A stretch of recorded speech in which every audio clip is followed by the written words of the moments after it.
അറബിക്കടലിൽ മുങ്ങിയ ചരക്ക് കപ്പലിൽ നിന്നുള്ള കണ്ടെയ്നർ കൊല്ലം കരുനാഗപ്പള്ളി ചെറിയഴീക്കൽ തീരത്തടിഞ്ഞു. ചവറ ആൽത്തറമൂട് ഭാഗത്തും നീണ്ടകരയിലും കണ്ടെയ്നറുകൾ അടിഞ്ഞു എന്നുള്ളതാണ്. ഇന്ന് രാവിലെ കടൽ ഭിത്തിയിൽ ഇടിച്ച് തുറന്ന നിലയിലാണ് കണ്ടെത്തിയിരിക്കുന്നത്. കണ്ടെയ്നർ പ്രദേശത്ത് നിന്ന് 5 വീട്ടുകാരെ ഒഴിപ്പിക്കുകയും ചെയ്തിട്ടുണ്ട്.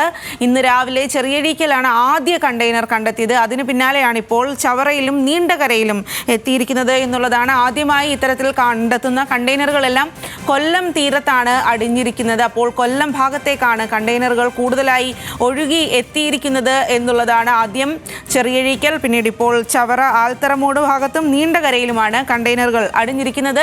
ഷമീറാണ് വിവരങ്ങളുമായി ചേരുന്നത്. ഷമീർ, ഇപ്പോൾ ചവറയിലും നീണ്ടകരയിലും കൂടി കണ്ടെയ്നറുകൾ കണ്ടെത്തി എന്നതിൽ സ്ഥിരീകരണം വന്നിരിക്കുകയാണോ? അങ്ങനെയെങ്കിൽ കണ്ടെയ്നറുകളെല്ലാം ഈ ഒരു കൊല്ലം ഭാഗത്തേക്ക് കൂടുതലായി വന്നടിയാനുള്ള സാധ്യതയല്ലേ ഇനി കാണാൻ സാധിക്കുന്നത്?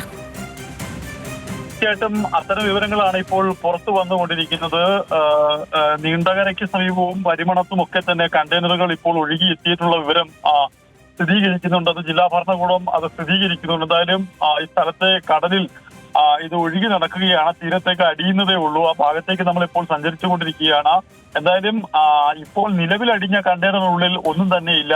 ഇനി അടിയുന്ന കണ്ടെയ്നറുകളിൽ എന്താണ് ഉള്ളത് എന്നുള്ള കാര്യത്തിലാണ്, അത് ഏതെങ്കിലും ഗുരുതരമായുള്ള കെമിക്കൽസോ മറ്റോ ആണോ എന്നുള്ള കാര്യത്തിലൊക്കെ തന്നെ വിദഗ്ധരെത്തി പരിശോധന നടത്തേണ്ടി വരും. അതുകൊണ്ട് തന്നെ 11 മണിയോട് കൂടി തന്നെ എറണാകുളത്തു നിന്നുള്ള വിദഗ്ധ സംഘം കൊല്ലത്തേക്ക് എത്തിയ ശേഷമായിരിക്കും ഈ അടിയുന്ന കണ്ടെയ്നറുകൾ എന്തൊക്കെയാണ് ഇതിലുള്ളത് തുടങ്ങിയ കാര്യങ്ങൾ പരിശോധിക്കുക. എന്തായാലും ഒരു ജാഗ്രതാ നിർദ്ദേശം ഈ സംസ്ഥാന ദുരന്ത നിവാരണ അതോറിറ്റി നൽകിയിരുന്നു. തീരദേശ മേഖലകൾക്ക് എന്തെങ്കിലും കണ്ടെയ്നറുകൾ തീരത്തടിഞ്ഞാൽ 112ലേക്ക് വിളിക്കണം എന്നൊരു മെസ്സേജ് നൽകിയതിന്റെ അടിസ്ഥാനത്തിലാണ് തീരദേശവാസികൾ വളരെ ആശങ്കയോടുകൂടെ കഴിഞ്ഞ നിമിഷങ്ങൾ. ഇപ്പോൾ കഴിഞ്ഞ ദിവസം രാത്രി 10:30-ക്ക് ചെറിയഴീക്കലാണ് ഇത്തരത്തിൽ ഈ ഒരു കണ്ടെയ്നർ എത്തിയെങ്കിൽ അടുത്ത കണ്ടെയ്നറുകൾ ഇപ്പോൾ ഈ ചവറ പരിമണത്തും നീണ്ടകരയിലും ഒക്കെ എത്തിയതായിട്ടുള്ള വിവരം നമുക്ക് ലഭിച്ചിട്ടുണ്ട്. ജില്ലാ കളക്ടറെ ഫോണിൽ ബന്ധപ്പെടുമ്പോൾ അദ്ദേഹം അത് സ്ഥിരീകരിക്കുകയും ചെയ്യുന്നുണ്ട്. കൂടുതൽ പരിശോധനകൾ നടത്തേണ്ടതുണ്ട് എല്ലാ സ്ഥലങ്ങളിലും. അതുകൊണ്ട് തന്നെ കടൽ പ്രക്ഷുബ്ധമാണ്. കടൽ പ്രക്ഷുബ്ധമായ സാഹചര്യത്തിൽ പരിശോധനകൾ അസാധ്യമാണ്.